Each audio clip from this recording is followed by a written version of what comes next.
Thank you, Honorable Speaker. Honorable Speaker, with regard to the supplementary question raised by the member for Tharaka, I would like to respond as follows. That at this point, when investigations are ongoing, we do not have conclusive evidence on who would have shot the deceased. However, if the evidence links an officer of the National Police Service or any other government official in the murder of Mr. Kiraku, two things I would like to assure the House. One, whoever is responsible will be prosecuted. And two, if the person has died in the hands of our officers, the procedures for compensation will ensue. Honorable Speaker, with regard to the question raised by the Honorable Mbui, I would like to respond as follows. There are no shoot-to-kill orders. On the contrary,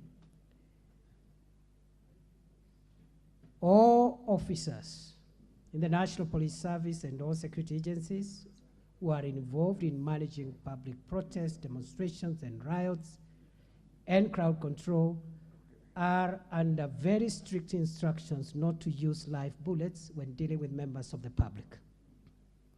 In fact, Honorable Speaker, the reason the OCPD was transferred is because there were very strict orders given by the Inspector General of Police that there should be no live bullets used in crowd control, not just in Chuka, but even in other protests.